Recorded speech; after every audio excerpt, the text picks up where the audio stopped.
ఈ ఉపవాస దినాలలో గత 29 రోజుల నుండి దేవుడు తన వాక్కు ద్వారా మనల్ని ఎంతగానో బలపరుస్తున్నాడు. అయితే ఈ 30వ దినాన దేవుడు మనతో ఏమని మాట్లాడాలని అనుకుంటున్నాడో చూద్దాం. ఇర్మియా గ్రంథము 6వ అధ్యాయము 16వ వచనము.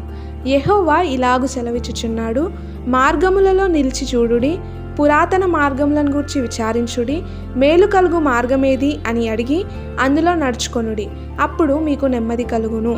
అయితే దేవుడు అంటున్నాడు, నువ్వు అనేక సిచ్యువేషన్స్లో నువ్వు స్టక్ అయిపోతుండొచ్చు. ఎక్కడికి వెళ్ళలేని పరిస్థితి, ఎవరితో చెప్పలేని పరిస్థితి, ముందుకు వెళ్ళలేము, వెనుకకు చూడలేము, అందరూ ఉన్నా ఎవ్వరూ లేనట్టు అనిపించడం, ఇలా ఎన్నోసార్లు ఒంటరి జీవితంగా, ఒంటరి పయనంగా అనిపిస్తుండొచ్చు. అయితే దేవుడు అంటున్నాడు, ఈ క్షణాన ఒక్కసారి ఆగండి, మీ మార్గంలో నిలిచి చూడుడి, ఒక్కసారి పాస్ట్ అంతా ఒక్కసారి క్యాలిక్యులేట్ చేయండి.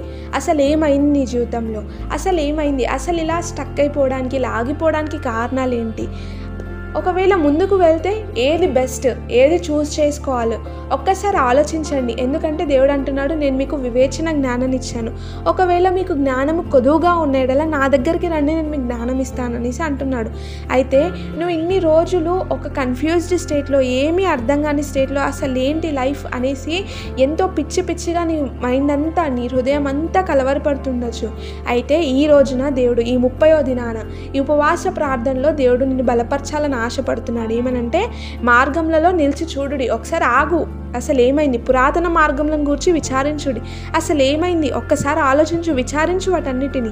తర్వాత మేలు కలుగు మార్గం ఏది అని కొందరిని అడుగు. నీ జీవితాన్ని ఎవరైతే దేవుడు చూపిస్తాడో, నువ్వు ఎవరితో, ఒకవేళ నీకు ఎవరికి చెప్పుకోవాలని లేదా ఆయన అడుగు. ఆయన అడిగితే ఏం చెప్తాడు? మేలు, నీకు ఏది మేలో ఆ మార్గాన్ని తెరుస్తాడు. ఆయన నీ మార్గాలలో నడుస్తాడు, నీకు ముందుగా మార్గంని సిద్ధపరుస్తాడు, సరళపరుస్తాడు. అయితే అప్పుడు మీకు నెమ్మది కలుగుతుంది.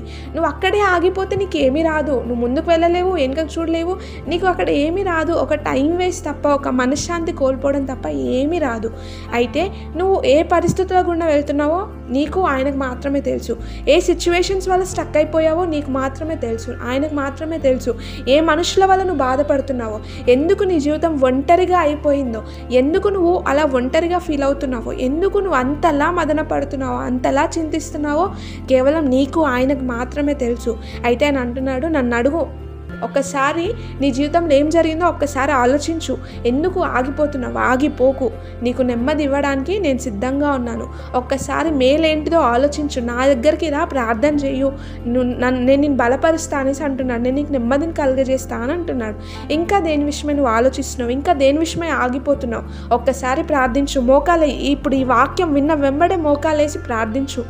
ఏంటయ్యా నా జీవితం ఎటు వెళ్ళిపోతుంది అని అంతా ఒక్కసారి ఆయన దగ్గర ఒక క్యాలిక్యులేషన్ చేయు. అప్పుడు నీకు ఖచ్చితంగా నెమ్మది ఆయన ఇస్తాడు. ఈ వాక్యంను దేవుడు మనందరి జీవితంలో నెరవేర్చునుగాక. ఆమేన్.